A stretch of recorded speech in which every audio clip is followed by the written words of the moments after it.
Hello छात्रों, दृष्टि tutorial private limited के डेली करेंट अफेयर के लगातार सिलसिले में आपका स्वागत है। तो चलते हैं प्रश्न की ओर।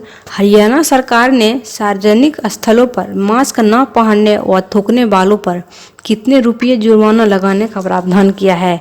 ऑप्शन ए 500 रुपये, ऑप्शन बी 1000 रुपये, ऑप्शन सी 1500 रुपये और ऑप्शन डी 2000 रुपये।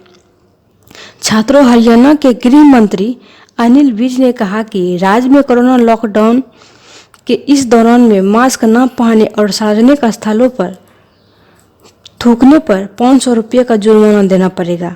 ग्रामीण क्षेत्रों में खंड विकास और पंचायत अधिकारी और शहरी क्षेत्रों में अधिकारी, सचिव और स्थानीय निकायों के अन्य अधिकृत अधिकारियों के पास उल्लंघन करने वालों पर जुर्माना लगाने का अधिकार है। जुर्माना नहीं भरने पर आईपीसी की धारा 188 यानी लोक सेवक के आदेश की अवहेलना के तहत कार्रवाई होगी। कोरोना के बढ़ते संक्रमण को रोकने के लिए सार्वजनिक स्थल पर थूकने पर भी रोक लगाना जरूरी है। इस प्रकार इस प्रश्न का उत्तर ऑप्शन ए 500 रुपये होगा। अगला प्रश्न है, यूरोपीय संघ की प्रमुख उर्सुला फॉन डेर लायन ने कोरोना वायरस के असर से निपटने के लिए हाल ही में कितने अरब डॉलर की योजना का प्रारंभ रखा है? ऑप्शन ए 250 अरब डॉलर, ऑप्शन बी 750 अरब डॉलर, ऑप्शन सी 950 अरब डॉलर और ऑप्शन डी 350 अरब डॉलर। छात्रों, यूरोपीय संघ की प्रमुख उर्सुला फॉन डेर लायन ने कोरोना वायरस के असर से निपटने के लिए हाल ही में 750 अरब डॉलर की योजना पर प्रस्ताव रखा है। अभूतपूर्व संकट से निपटने के लिए ऐतिहासिक योजना बनाई गई है। अगर यह प्रस्ताव पास हो जाता है तो यूरोपीय संघ के इतिहास में यह सबसे बड़ा प्रोत्साहन पैकेज होगा। इसके जरिए पूरे यूरोप में प्लास्टिक, कार्बन उत्सर्जन और बड़ी तकनीकी कंपनियों पर टैक्स की भी शुरुआत होगी, जो संघ की ताकत को भी काफ़ी ज़्यादा बढ़ा देगा। इस प्रकार इस प्रश्न का उत्तर ऑप्शन बी 750 अरब डॉलर होगा। अगला प्रश्न है, केंद्र सरकार ने हाल ही में किसे नाइजर गणराज्य में भारत का नया राजदूत नियुक्त करने की घोषणा की है? Option A Rahul Sachdeva, option B Kamal Tyagi, option C PK Nair और ऑप्शन डी मनोहर सिंह। छात्रों, केंद्र सरकार ने पीके नायर को नाइजर गणराज्य में भारत का नया राजदूत नियुक्त करने की घोषणा की है। वर्तमान में हम्बरटोटा में भारत के महान वाणिज्य दूत के रूप में तैनात है। उनके शीघ्र ही कार्यभार संभालने की संभावना है। उनकी नियुक्ति राजेश अग्रवाल के स्थान पर की गई है।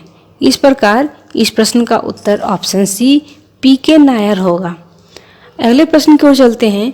हाल ही में किस देश में भारतीय पुरातत्व सर्वेक्षण को 1100 साल पुराना शिवलिंग मिला है? ऑप्शन ए रूस, ऑप्शन बी तुर्की, ऑप्शन सी चीन और ऑप्शन डी वियतनाम। छात्रों, वियतनाम में ही हाल ही में एएसआई को बलुआ पत्थर से बना एक विशाल शिवलिंग खुदाई में मिला है। इस शिवलिंग से मिलने की जानकारी भारत के विदेश मंत्री एस जयशंकर ने अपने आधिकारिक ट्वीट हैंडल पर तस्वीरों के साथ साझा की है। वियतनाम साउथ ईस्ट एशिया का बेहद खूबसूरत और शांत देश माना जाता है। भारत के साथ भी इसके संबंध बहुत पुराने समय से है। यहाँ 13वीं शताब्दी तक की बौद्ध धर्म और हिंदू धर्म से संबंधित बेहद खूबसूरत कलाकृतियों पहले भी मिली है। माई सोन मंदिर परिसर की खुदाई के दौरान यह शिवलिंग एएसआई को मिला है। इस प्रकार इस प्रश्न का उत्तर ऑप्शन डी वियतनाम होगा। चलते हैं अगले प्रश्न की ओर। हाल ही में फोर्ब्स मैगजीन के मुताबिक कौन दुनिया का सबसे ज़्यादा कमाई करने वाला एथलीट बन गई है? Option A Naomi Osaka, option B Serena Williams, option C Maria Sharapova और option D none of these. छात्रों, जापान की टेनिस खिलाड़ी नाओमी ओसाका अब विश्व में सर्वाधिक कमाई करने वाली महिला खिलाड़ी बन गई है। फोर्ब्स के अनुसार उन्होंने पिछले 12 महीने में 3 करोड़ $74 लाख की कमाई की है, जो 2 बार की ग्रैंड स्लैम चैंपियन। इस एशियाई स्टार ने अपनी अमेरिकी प्रतिद्वंदी सेरेना विलियम्स को इस मामले में पीछे छोड़ दिया है। सेरेना ने पिछले 1 साल में पुरस्कार राशि और विज्ञापन से ओसाका की तुलना में $14 लाख की कम कमाई की है।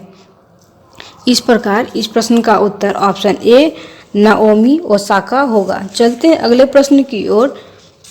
हाल ही में किस राज्य सरकार ने कोरोना के बढ़ते संक्रमण के कारण सभी निजी अस्पतालों को अपने अधिकार में ले लिया है?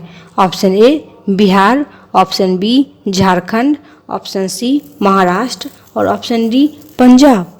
छात्रों, महाराष्ट्र में निरंतर बढ़ती कोरोना रोगियों की संख्या को देखते हुए महाराष्ट्र सरकार ने राज्य के सभी निजी अस्पतालों को अपने अधिकार क्षेत्रों में ले लिया है। इन अस्पतालों के 80% बिस्तरों पर उपयोग राज्य सरकार कोविड-19 के रोगियों के लिए कर सकती है। सरकार ने न सिर्फ निजी अस्पतालों को अपने अधिकार क्षेत्र में लिया है, बल्कि वहां काम करने वाले चिकित्सकों एवं अन्य स्टाफ पर भी आवश्यक सेवा कानून लागू करने का निर्णय किया है। यानी इन अस्पतालों के स्टाफ को अपनी सेवाएं देना अनिवार्य है। इसके अलावा कोविड और नॉन कोविड रोगियों के लिए इन अस्पतालों में लिया जाने वाला शुल्क भी सरकार ने निर्धारित कर दिया है, ताकि रोगियों को अस्पतालों की मनमानी से बचाया जा सके। इस प्रकार इस प्रश्न का उत्तर ऑप्शन सी यानी महाराष्ट्र होगा। चलते हैं अगले प्रश्न की ओर। भारतीय उद्योग कंपनी आईटीसी ने सनराइज फूड्स प्राइवेट लिमिटेड को कितने प्रतिशत हिस्सेदारी खरीदने पर सहमति व्यक्त की है? Option A 50%, option B 100%, option C 70% और ऑप्शन डी 40%। छात्रों, sunrise foods private limited Paschim Bengal में संगठित मसाला उद्योग की एक महत्वपूर्ण इकाई है। वित्तीय वर्ष 2018 से 2019 के दौरान इसका राजस्व 25.5% बढ़कर 502 करोड़ रुपये हो गया था। इस वर्ष में आईटीसी द्वारा की गई घोषणा के अनुसार अधिग्रहण का यह निर्णय वर्ष 2030 तक अपने एफएमसीजी कारोबार में राजस्व में 1 लाख रुपये के लक्ष्य को प्राप्त करने की दिशा में एक महत्वपूर्ण कदम है। आईटीसी भारत के अग्रणी निजी की कंपनियों में से एक है। इस प्रकार इस प्रश्न का उत्तर ऑप्शन बी 100% होगा। चलते हैं अगले प्रश्न की ओर। किस राज्य सरकार ने हाल ही में लाख की खेती को कृषि गतिविधि घोषित करने में वन विभाग के प्रस्ताव को मंजूरी दे दी है? Option A Bihar, option B Tamil Nadu, option C Karnataka और ऑप्शन डी छत्तीसगढ़। छात्रों, छत्तीसगढ़ के मुख्यमंत्री भूपेश बघेल के अनुसार इस प्रकार का निर्णय राज्य के किसानों के लिए काफ़ी लाभदायक साबित होगा। विदित को कि राज्य में लाख की खेती को कृषि का दर्जा मिलने के बाद लाख उत्पादन से जुड़े किसान भी अन्य किसानों की तरह सहकारी समितियों के माध्यम से आसान ऋण प्राप्त कर सकेंगे। छत्तीसगढ़ भारत में लाख के प्रमुख उत्पादक राज्यों में से एक है। छत्तीसगढ़ में लाख की खेती का अपार संभावनाएं हैं। इस प्रकार इस प्रश्न का उत्तर ऑप्शन डी छत्तीसगढ़ होगा। चलते हैं अगले प्रश्न की ओर। केंद्रीय सड़क परिवहन और राजमार्ग मंत्री नितिन गडकरी ने हाल ही में वीडियो कॉन्फ्रेंस के माध्यम से किस राज्य में चंबा सुरंग का उद्घाटन किया है? Option A Uttarakhand, option B Punjab, option C Gujarat और ऑप्शन डी कर्नाटक। छात्रों, केंद्रीय सड़क परिवहन और राजमार्ग मंत्री नितिन गडकरी ने हाल ही में वीडियो कॉन्फ्रेंस के माध्यम से उत्तराखंड में चंपा सुरंग का उद्घाटन किया। इस अक्टूबर में इस सुरंग का संचालन शुरू कर दिया जाएगा। इस सुरंग का निर्माण सीमा सड़क संगठन ने उत्तराखंड की 4 धाम योजना के तहत किया है। नितिन गडकरी ने कहा कि ऑल वेदर रोड परियोजना का काम जल्द पूरा होने के बाद 4 धाम यात्रा सुगम हो सकेगी। इस प्रकार इस प्रश्न का उत्तर ऑप्शन ए उत्तराखंड होगा। चलते हैं अंतिम प्रश्न की ओर। भारतीय भारोत्तोलन महासंघ ने खेल रत्न पुरस्कार प्राप्त किस पूर्व चैंपियन विश्व चैंपियन का नाम अर्जुन पुरस्कार के लिए भेजा है? Option A Satish Shivalingam, option B R V Rahul, option C Mihir Sen और ऑप्शन डी मीराबाई चानू। छात्रों, भारतीय भारोत्तोलन महासंघ ने खेल रत्न पुरस्कार प्राप्त पूर्व विश्व चैंपियन मीराबाई चानू का नाम अर्जुन पुरस्कार के नाम के लिए भेजा है। महासंघ ने चानू रागाला वेंकट्स राहुल पूनम यादव के नाम से भेजे हैं। मीराबाई चानू को साल 2018 में भारतीय क्रिकेट टीम के कप्तान विराट कोहली के साथ खेल रत्न मिला था। उन्हें इसी साल पद्मश्री सम्मानित भी दिया गया था। इस प्रकार इस प्रश्न का उत्तर ऑप्शन डी मीराबाई चानू होगा।